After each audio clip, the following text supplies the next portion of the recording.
Centaur, your kind of company.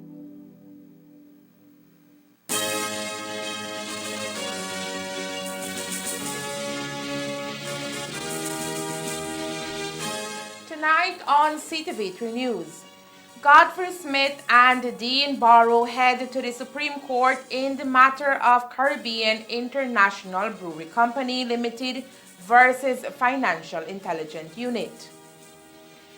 Tensions continue to build in the sugar industry, and Yazir Baizef remains missing, concern for his well-being grows. These are some of the stories we have for you tonight in our newscast for Wednesday, October 26th, 2022.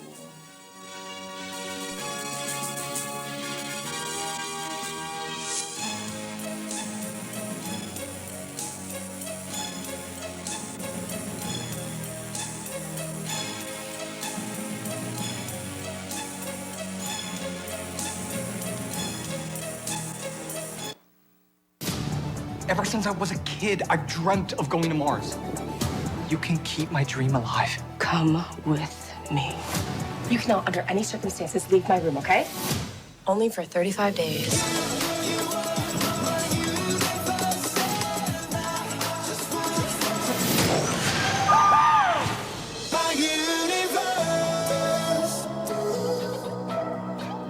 Enjoy your favorite HBO original series and movies with Centaur, your kind of company.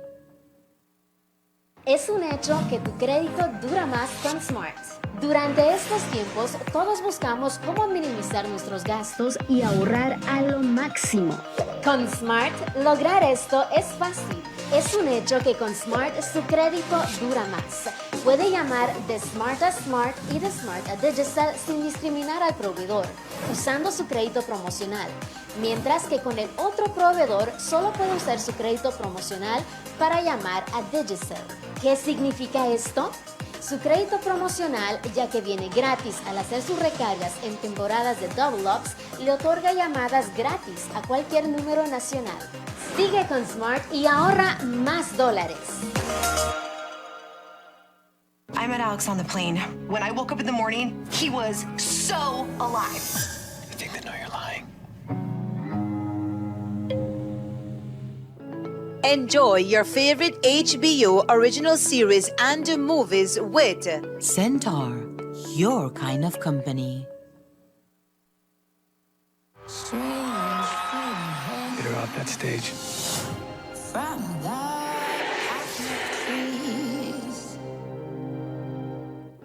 Enjoy your favorite HBO original series and movies with Centaur, your kind of company. Tonight we're really late. That was so much fun since the pandemic forced us on lockdown and like my online classes have been so stressful. Oh my gosh. And I bet you're glad that you finally get out. Yes, that's true. And that girl, you will let loose. I never did expect that from you. Oh, Melanie. Well defended again by Beverly. Anyway, this is a nice one. George to drive and the finish. Posting up Marcus Morris. My gosh.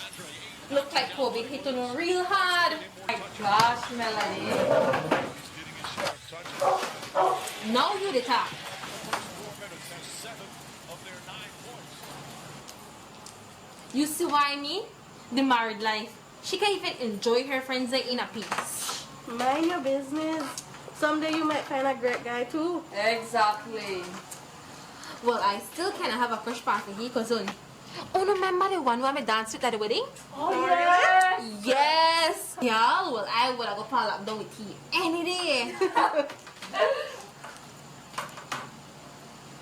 Anyways, when the gun cause enough trouble for one night, me how often out. Alright.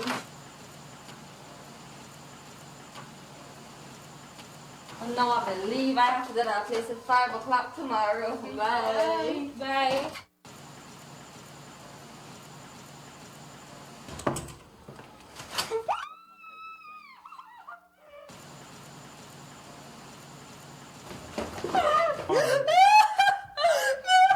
I didn't do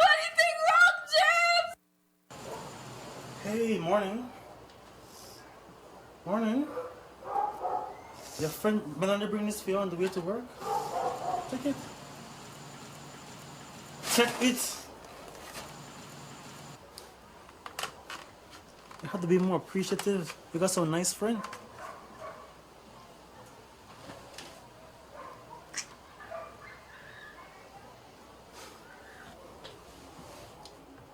And remember, nothing never happened last night, right? Right?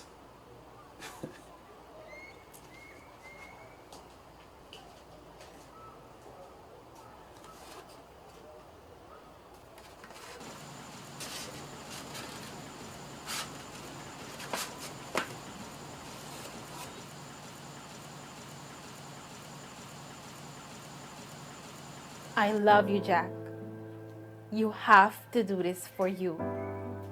There's nothing to fear but fear itself. Your future self will thank you.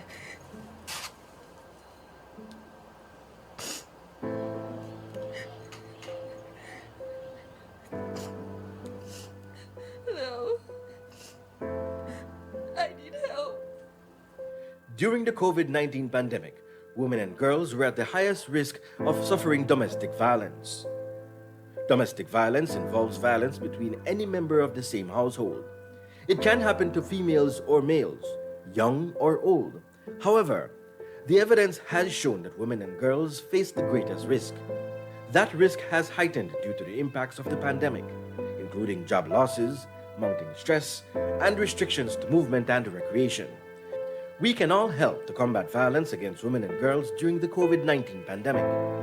Just like Melanie did, you can reach out to someone who is struggling and help them to find a way out. It is never easy, but together we can fight this. Belize will not be safe until its women are safe. Secure Belize.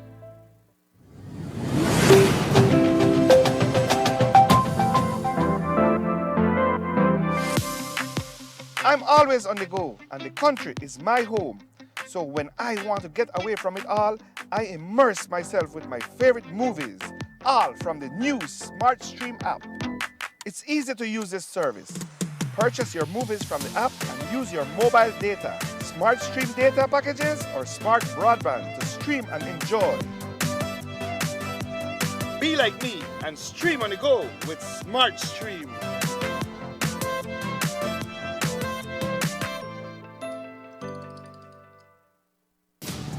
Ever since I was a kid, I dreamt of going to Mars.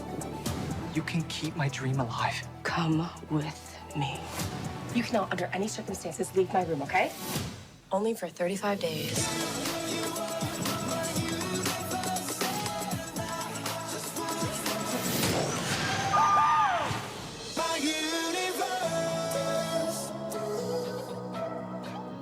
Enjoy your favorite HBO original series and movies with Centaur, your kind of company. I met Alex on the plane. When I woke up in the morning, he was so alive. I think they know you're lying.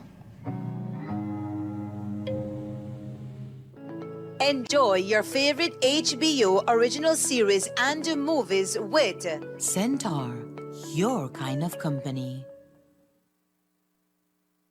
Get her off that stage.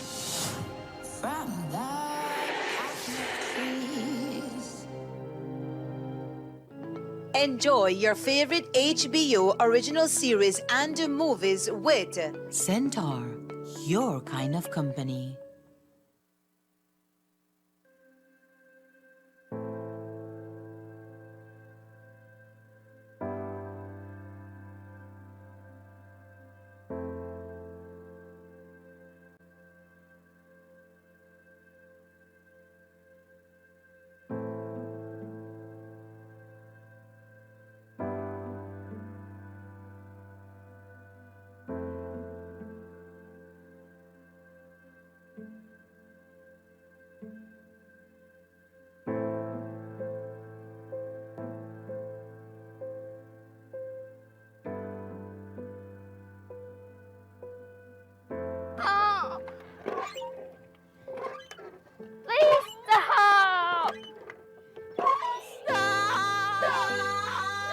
Jackie, let's go for ice cream. And remember, if your mom hear about this, Amy will get her share too.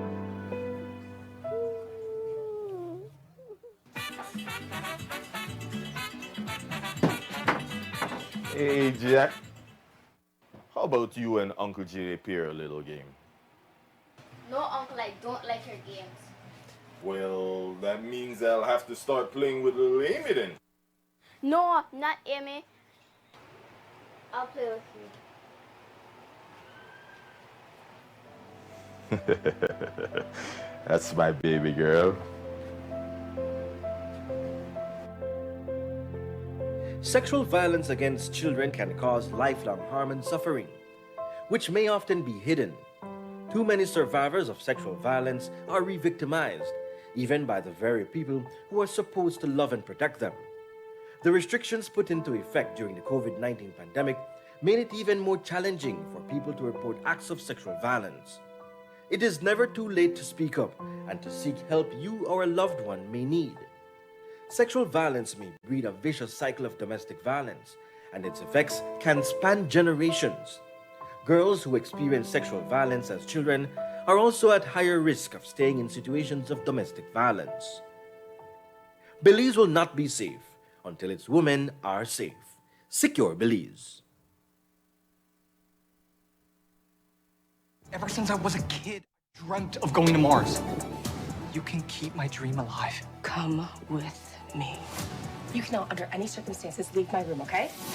Only for 35 days.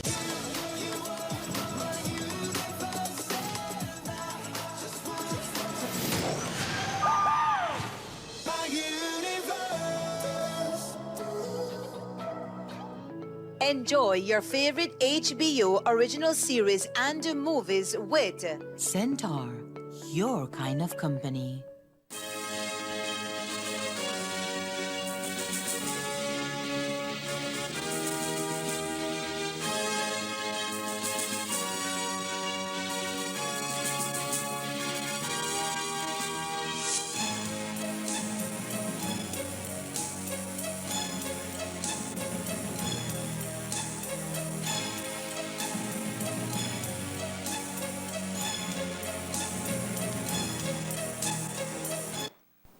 Good evening with your news, also simulcast on Fiesta FM 106.7. I am Joanna Rodriguez. Tensions continue to build in the sugar industry as BSI ASR and the Belize Sugarcane Farmers Association work towards signing a new commercial agreement before the start of the new crop scheduled for the first week in December. While both entities work towards hiring the services of a mediator to assist in the negotiations, both sides are standing firm in their proposals. One of the main points of contention between the two parties has been what the BSCFA feels is the unfair division of profits from cane production and sales. The current mechanism being used to share revenue between the cane producers, BSCFA, and the millers, BSI ASR, sees BSCFA receiving 35% of the revenue, while the BSI ASR receives 65%. But this division is done only after BSI ASR has removed overhead cost from the total revenue. According to the cane farmers, this equates to them paying for overhead expenses that change yearly, and to make matters worse, they are being kept in the dark when it comes to the accuracy of those overhead costs. To abolish any sense of doubt that BSCFA is proposing the use of 60-40 formula that will see BSI paying for all overhead costs such as transportation, shipping, and freight, which according to BSI ASR adds up to approximately $20 million per crop. This method is being used in Brazil and other parts of the world. But the Prime Minister has categorized BSCFA's request as an unfeasible one, citing bankruptcy for BSI-ASR. The BSCFA has interpreted the PM's remarks to mean that he is siding with Belize Sugar Industries Limited. But according to Minister of Agriculture, Jose Abelardo Mai, that is far from the truth. It's a very delicate matter and terribly sensitive. I don't think that the Prime Minister meant to say that he is in support of or supports that it's a 20 million transfer of value to the King farmers. I don't think that's what he meant to say. What he, I believe, intended to say was that BSI ASR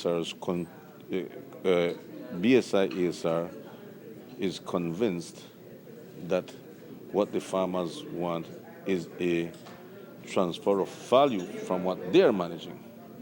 The farmers, on the other hand, are saying it is not a transfer of value. It is just giving back to us what does not belong to you. It's simple as that. So it's not that the Prime Minister said that he supports or is supporting that view.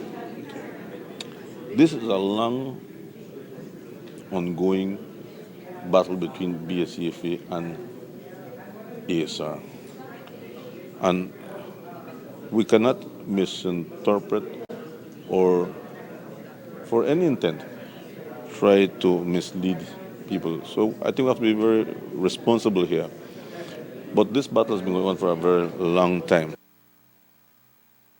But the process has been so long drawn that even Cabinet is becoming concerned. The members of Cabinet were very concerned that this is going on for a very long time. And they've given certain directives that I must do. And we're working on that at this time. The volumes of correspondences between BSCFA and ASR is a lot. I want to say this cautiously, but I believe that we are progressing in this week slowly. At least I've seen that ASR has moved from a position of saying we don't need mediation to let me rethink about mediation to now, okay, let's go to mediation. So we're moving.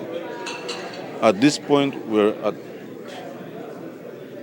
that little junction, that little point where they're saying, okay, let us determine who would be the mediators. And when we have the list of mediators, we will select who the mediators are. So we are at that point right now. In Cabinet, there were certain directives that were given and all of that. Can you share at least something out of it? I know you're the trying to be catering, but something. I will just broadly say that I was given certain tasks to do, and I have to do it. I will say that at this time.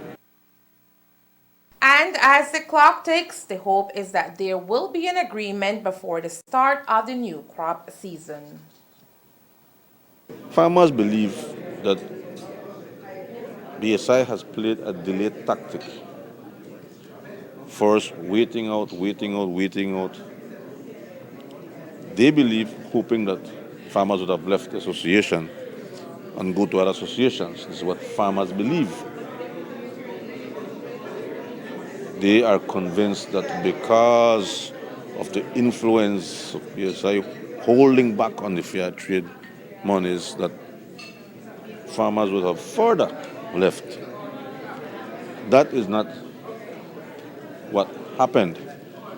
And so now the crop is to start on the first week of December, and the BSCFA is still there and still fighting their ground. We have to respect the resilience of the cane farmers, but must also bear in mind that ASR is a business company to make money. And nothing is wrong with that, once it is done fairly. The farmers are treated fairly, and so is ASR. So we as If an agreement is not met even with the involvement of an international mediator. The BSCFA is demanding the intervention of government, who currently finds itself between a rock and a hard place. It's difficult not to be a cane farmer, not to pretend not to be a cane farmer. But we have to be very careful of how we approach this, because it's a very sensitive matter. Our hope is that we will have a crop before December, an agreement before start of the crop. October 6 and 7, 2022 is when a joint operation descended upon Caribbean International Brewery Company Limited, located in Carmelita Village, Orange Walk. The 2 days raid resulted in the confiscation of $3.1 million, which was handed over to the Financial Intelligence Unit. Calling the raid unlawful and malicious, the company took legal action and, through its lawyer, Dean Barrow, requested that the funds be returned in order to avoid bankruptcy. Believing that the monies may be linked to human trafficking and wanting to retain the cash until investigations are complete, the FIU lawyered up and retained the services of Godfrey Smith. For the past weeks, Magistrate Deborah Rogers has been hearing the case at the Orange Walk Magistrates Court. Last week, Monday, FIU's attorney, Godfrey Smith, requested the submission of an evidence that would strengthen the application for the continuous seizure of the $3.1 million for a period of 3 months. Today, when both parties went back to court, Smith was successful in submitting that evidence. It's effectively over in the sense that the latest development means that, which is that the other side is going to the High Court on a constitutional case, means that the FIU will be able to hold on to the cash for 3 months. But let's break this down and simplify it. Let's remind ourselves what the case was about from the beginning. The case was simply an application not to seize the company's cash, merely to hold on to it for 3 months pending investigation. It was never intended that cases of this sort would be blown out of proportion like this. It's not a determination of guilt or innocence or seizure. At some point down the road, if you feel you have enough evidence, you then apply to keep it, to seize it. This was just to hold on to it for 3 months. What happened today was the magistrate gave a ruling. When we were here last week, Monday, we attempted to lead evidence from an inspector, Inspector Lopez, to show that there were tax evasion offenses. Knowing that once that evidence was led, the case is over for Caribbean International Brewery, their attorneys lodged an appeal. Sorry, not lodged an appeal, took an objection. The magistrate asked for written submissions on this, and she ruled on it today. Her decision was that you can actually lead this evidence. The dispute was over the law. Mr. Barron took the view that you could only, at this juncture, deal with evidence as it existed when you initially seized the cash in the first 72 hours. We said, no, that's not the correct interpretation of the legislation.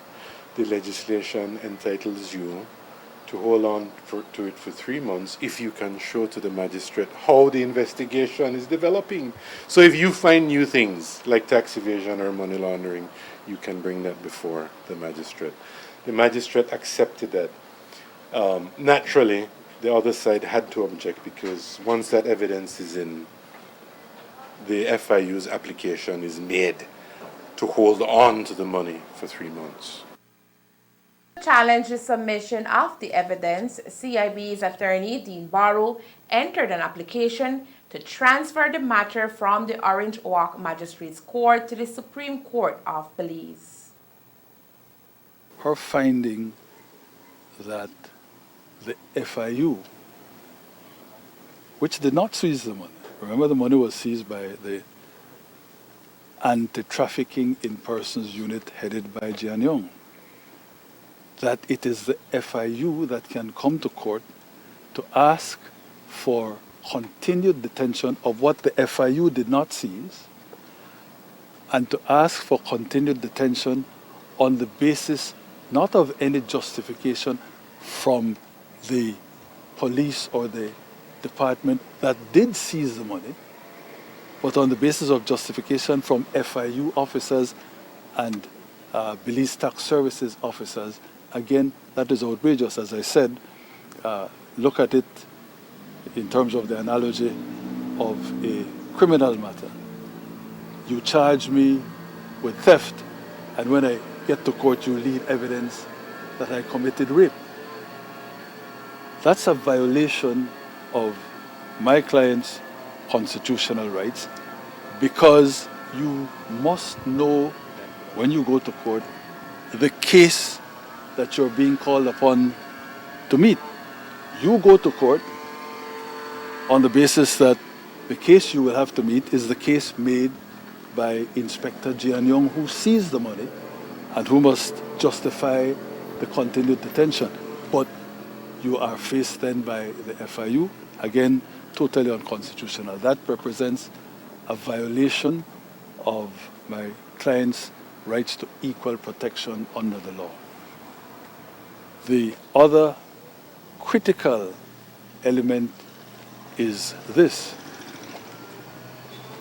On the other side's own submissions, when you interrogate the scheme and the wording of the section under which the cash was seized, it is clear that that cash can only be held lawfully for 72 hours.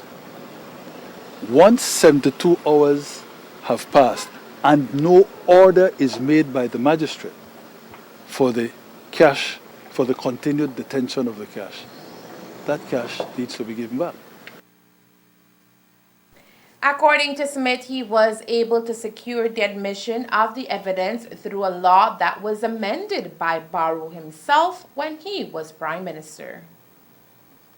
It's a provision in the Constitution that says if you believe that your human rights are being violated, you tell the magistrate you must state a case for the determination of the Supreme Court. So rather than wait for the case to be concluded, he is effectively saying, magistrate, you must put this to the Supreme Court. But in doing so, he acknowledged that by the time the Supreme Court hears the matter, it can't be done. By the time you put in all the arguments and have a hearing and a decision, 3 months will be long, long gone. So in a sense, as you rightly said, the case is over. It's effectively over. FIU wanted to hold on to the cash for 3 more months so they can develop their investigations, develop their case. And they get to do that. And they get to do that. The Labor Department, the Anti-Trafficking in Persons Unit, the Immigration Department and Special Branch all did this operation because they didn't like the people. I mean, that's nonsense. They had intelligence of something was going on and they looked into it. They didn't go looking for the cash. In that investigation, they found the cash. And you know why they were able to detain it? Because Mr. Barrow, when he was Prime Minister, amended the law to include Section 38 in 2016, which he is now challenging. It's he who introduced that to give the police more and the authorities more leeway to investigate and develop their case. Barrow intends to demonstrate at the Supreme Court that his client's constitutional rights were breached. You can only hold the cash lawfully for 72 hours. So her determining that, no, as long as you make the order in time, I can take as long as is necessary before I give an order for continued detention. That violates the section of the Act, and if the section of the Act means what she says it means, that section of the Act has to be unconstitutional.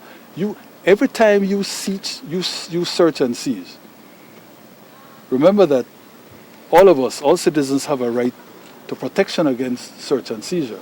But a law can provide for derogation from that right that's proportionate. If you provide that somebody can go and seize cash on suspicion, indeed, you have to provide an end date during which that cash can be held, can continue to be held on the basis only of mere suspicion. And that is why the Act properly says 72 hours.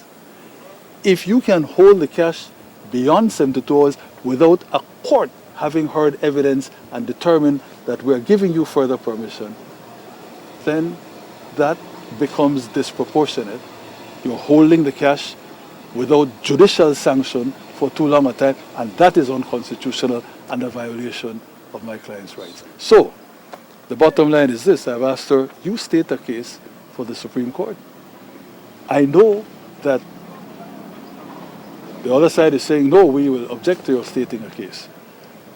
Either way you take it, if she agrees to state the case, if she doesn't agree to state the case, there's a way, as I've said, we can go to the Supreme Court to oblige her to state a case.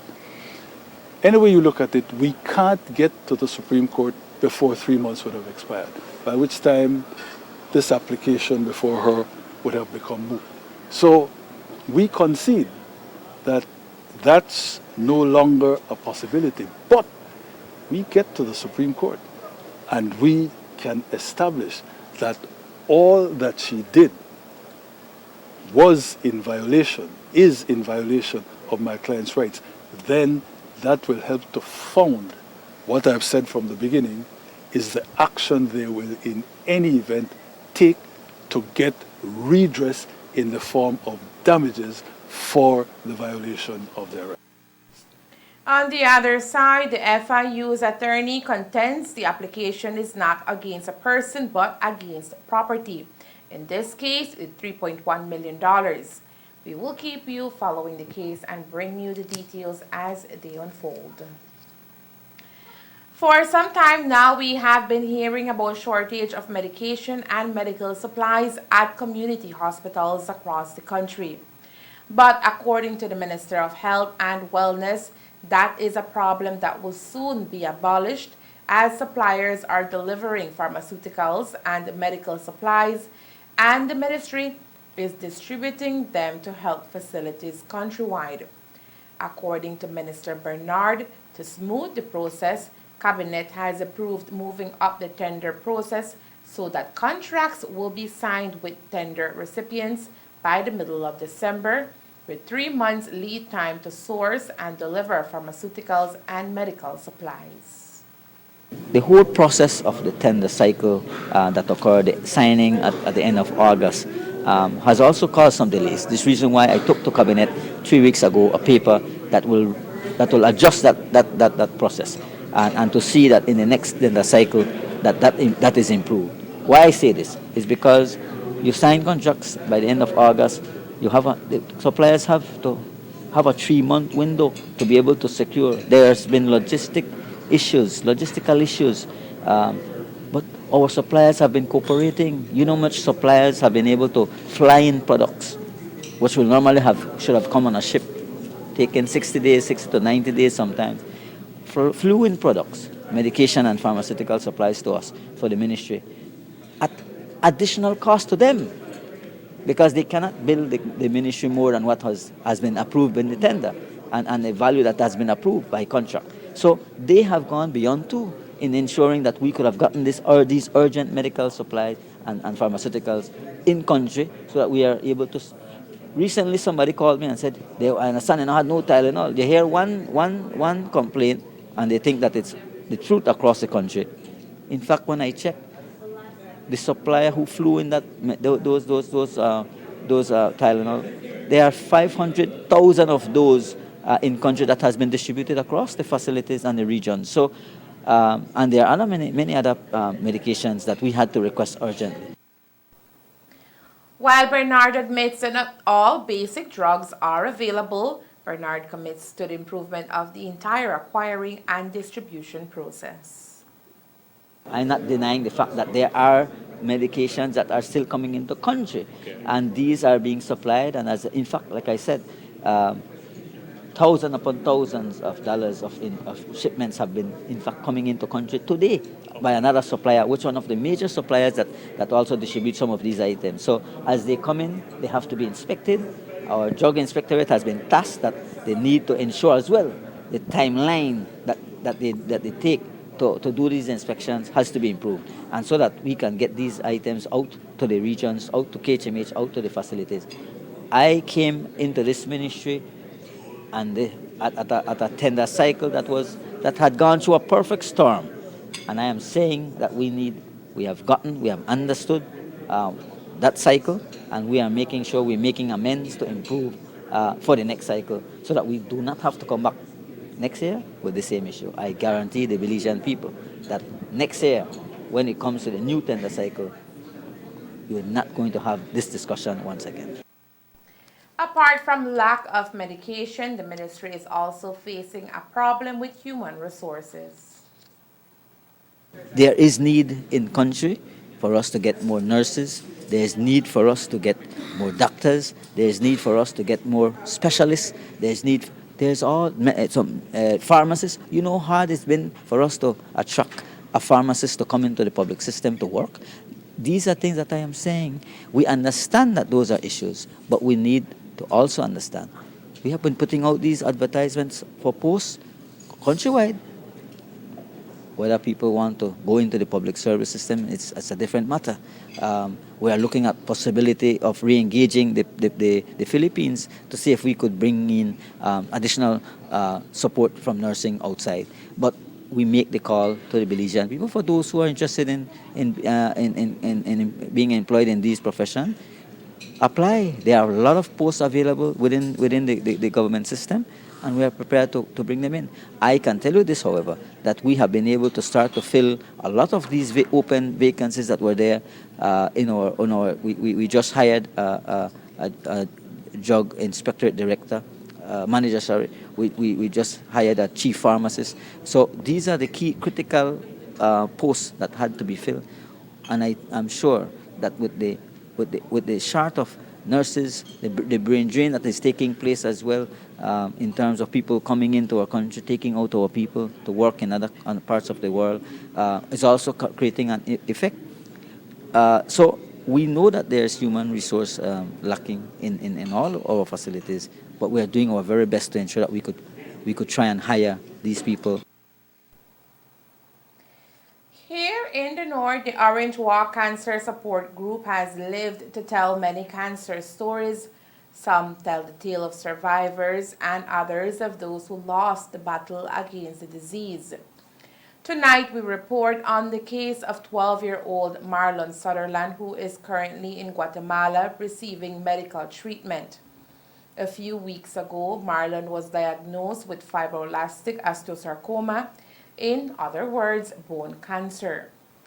The cancer was detected on Marlon's right knee after he began experiencing severe pain. The 12-year-old cancer patient is hospitalized at the Unidad Nacional de Oncología Pediátrica. In order to give Marlon a fighting chance, doctors had to amputate his right leg from the knee below. Marlon Sutherland, he is 12. He has fibroblastic osteosarcoma.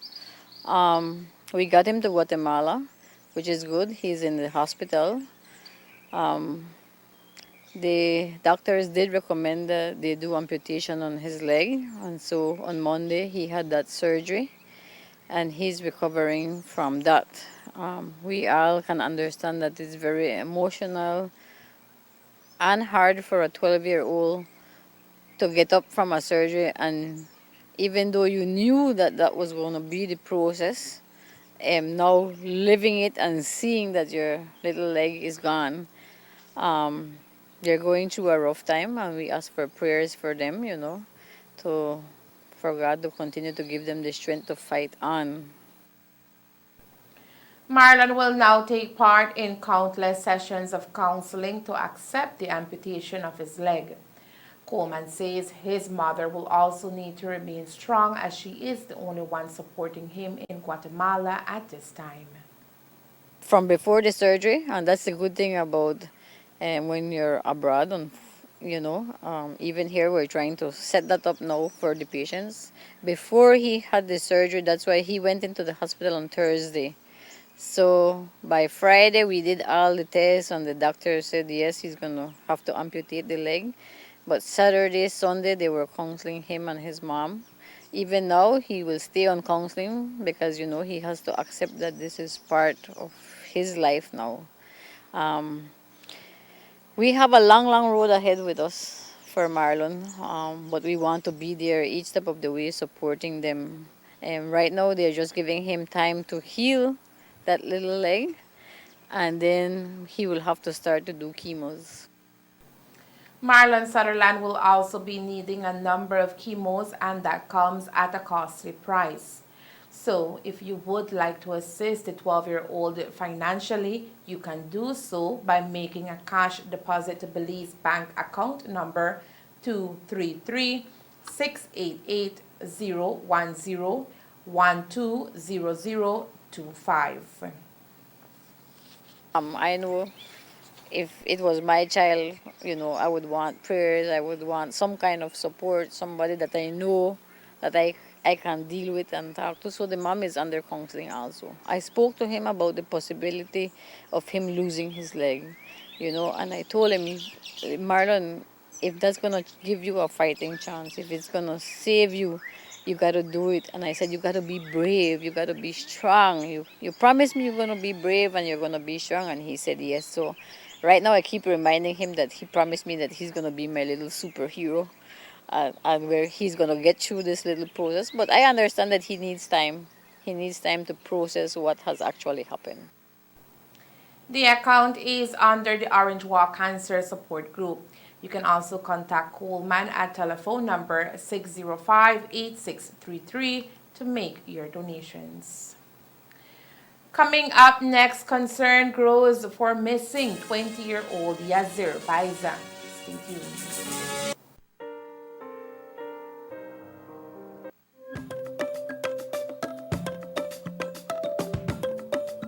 What is Amnesty 2022? An opportunity for undocumented immigrants living in Belize. Belize wants to help you to live freely and continue contributing to those communities you and your family now call home by offering a pathway to permanent residency. Why should you apply? In doing so, you remove barriers and reduce the difficulties faced living as an undocumented immigrant. Applying is easy. Go online to www.immigration.gov.bz for more information. Find out if you qualify, how to apply, what documents you need, and how to book your appointment. Be prepared. The registration period will be from the 2nd of August to the 30th of November 2022. Belize Amnesty 2022. Let's continue to build Belize together.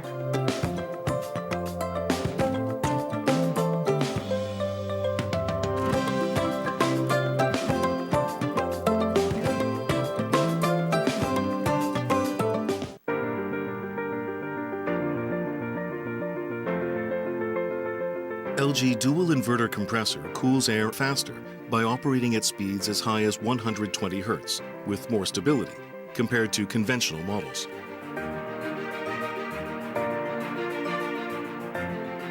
It also saves up to 70% more energy by operating at speeds as low as 10 Hz with more stability.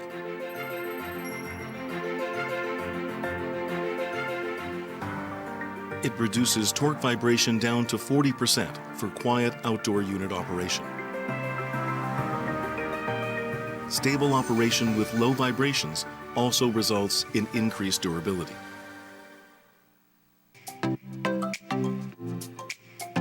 Everyone, including our elderly, needs to stay connected with their loved ones. With Smart's Golden Citizen broadband program, senior citizens can sign up for 10 megabytes of unlimited internet at a low monthly cost of $25. Citizens over 65 can sign up with a valid ID and receive free installation plus 1 month free on selected broadband plans. Visit a smart showroom near you for more information on how you can enjoy Smart's Golden Citizen broadband program. Smart, bringing people together. 20-year-old Yazir Baiza remains missing tonight, and his family is worried about his well-being tonight. Baiza left his home on Wednesday, October 19, 2022, after 3 p.m. and he has not been seen or heard from since then. Today, Baiza's mother pleaded to the public for assistance to find her son, who is a type 1 diabetes patient who requires the intake of insulin twice daily. Well, I would like to say that today is a week now since my son Yasser Javier Baiza is missing. And we haven't heard anything from him. We would like to beg the nation of Belize, everyone, anybody who has heard anything or have seen him, to please contact us, let us know, give us some leads. We are lost, we don't know where to begin. We are asking the public to please, if they have heard anything, to please let us know. Please give us a call. Give us a clue. We need to know what will happen to him, what has happened to him. Please help us. You can call anonymously. Let us know. We need to find Yasser. We love him. We want him back home. We are pleading to him. If he is hearing us, if he is listening to this, to please come home, Yasser. We love you. We are praying for you, for your safe return home. The entire country of Belize is praying for you. We want you back home. Please let us know if you know anything about him. If he is listening, we need him back home. Please come home. Baiza is described as being of Hispanic descent, slim built, 5 feet 4 inches in height with black hair.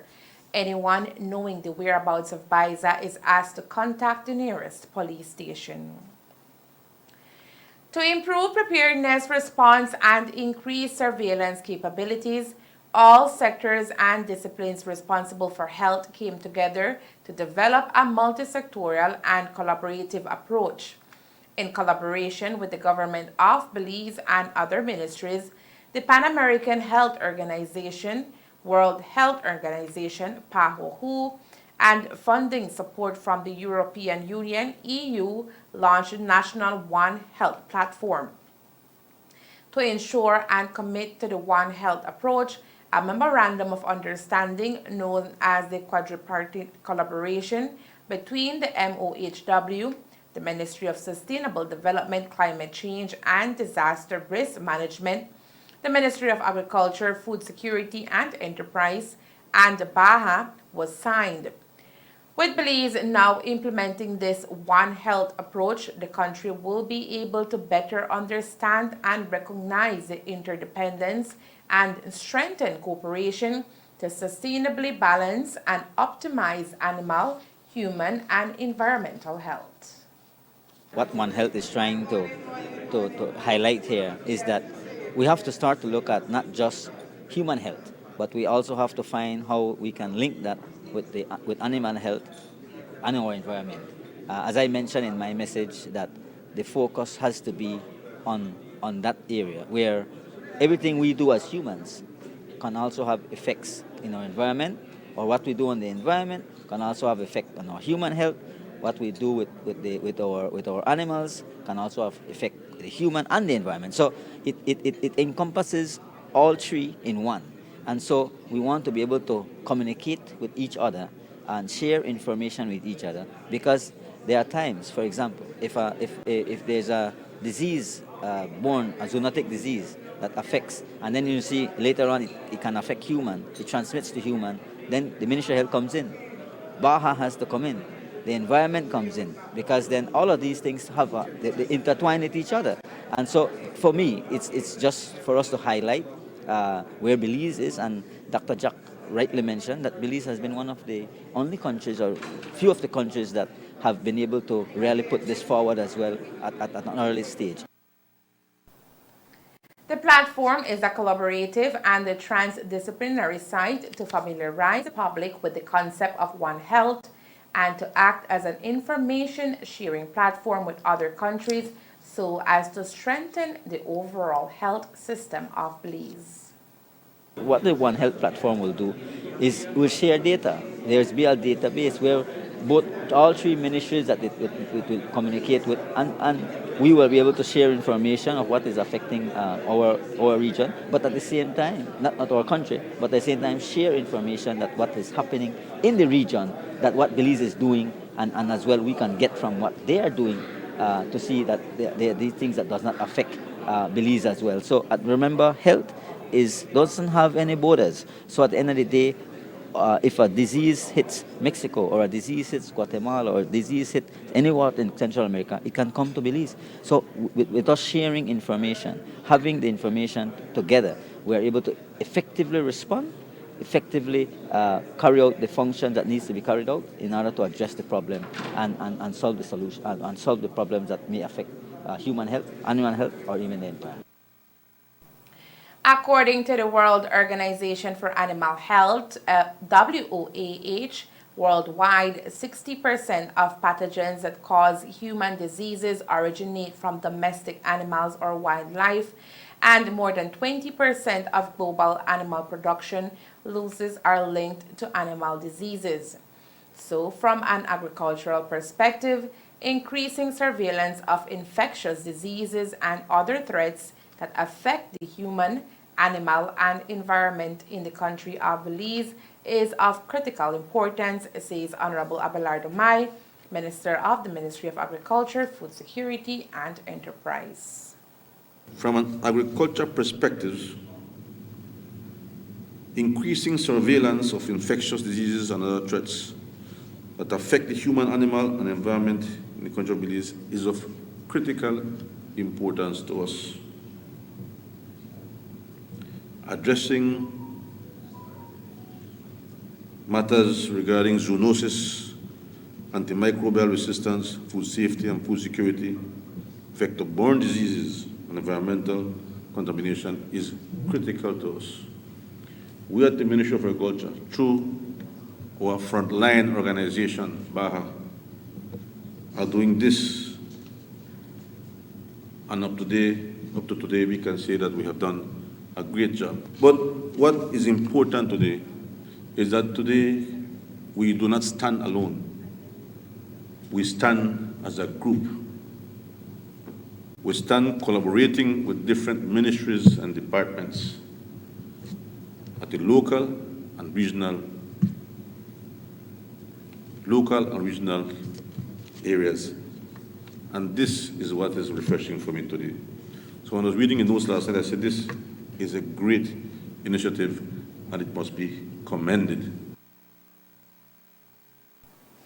With Belize now implementing this One Health approach, the country will be able to better understand and recognize the interdependence and strengthen cooperation to sustainably balance and optimize animal, human, and environmental health. Tonight, the country's top referral hospital, KHMH, remains without a functioning CT scan machine, which was bought in 2004. Recognizing the need for a CT scan machine to be available at a public health facility, the Ministry of Health and Wellness is looking to procure a CT scan machine by the end of this year. We are going to ensure that CT scan comes to the country. The ministry will find the funding for us to be able to give that CT scan to KHMH. I believe that people that goes to our public facilities are the ones that really cannot afford. And so we have to get those services provided by KHMH, our main referral hospital. And I guarantee the Belizean people, and I call again on the Contractor General for us to end the bureaucracy and let's get the process done. We have done what we need to do. We have submitted what we need to submit. We cannot continue to hold back the process, and we need to get that CT scan procured, bought, installed, and so that we could start to provide the service to the Belizean people. The Orange Walk Cancer Support Group and Best Fit Pharmacy has teamed up this year in the fight against cancer. On Saturday, they will be hosting a cancer walk and they're asking you to come out and support the worthy cause. The event will serve as a fundraiser and at the same time raise awareness about the deadly disease. We did this collaboration with the Orange Walk Cancer Support Group because we feel they have the need for these finances. Both myself and my partner, Jorge Villanueva, we both have family members who went through this whole cancer process. So we know what it's like to be both financially and emotionally unstable with cancer. So we have this drive, this need to give back to the community. So we chose to give back to the Orange Walk Cancer Support Group.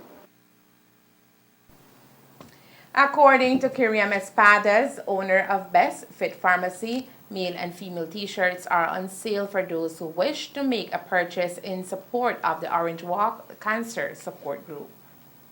I must give credit to my boyfriend. He was the one who came up with the whole design of the shirts, the color combination and everything. He was the mastermind behind the whole marketing of the shirts. It's been about 2 months that we decided to approach Ms. Badra with this idea, and it's not the first year. We did this last year and we had excellent feedback from the community, from everywhere throughout the country actually.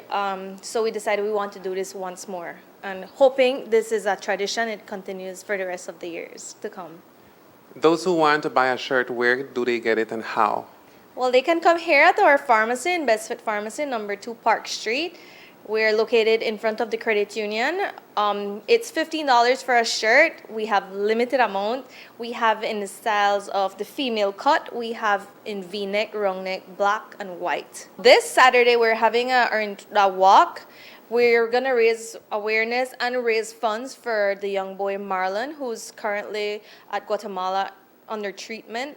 So the proceeds for the walk will go towards Marlon, and some of the proceeds of the shirt as well will go towards Marlon. I urge the community to please come out and come and support Marlon. He's a very bright and vibrant young boy.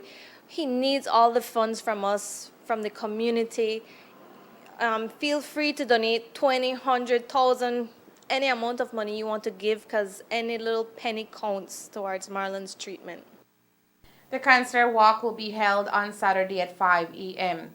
Participants are asked to gather in front of the Orange Walk Town Hall. You are encouraged to bring along a financial donation that will assist 5 women that are battling with cancer. And that's the news. We invite you to join us for another newscast on Thursday, October 27th here on Ctv3 and the Fiesta FM 106.7. Remember that to read a text version of the news, you can visit our website at ctv3belizenews.com. You can also log on to our Facebook page for current stories at facebook.com/ctv3belizenews or our YouTube channel at Ctv3 News BZ. Remember to wash your hands and remain safe. From all of us here at Ctv3 News, thank you for watching and listening. Good night.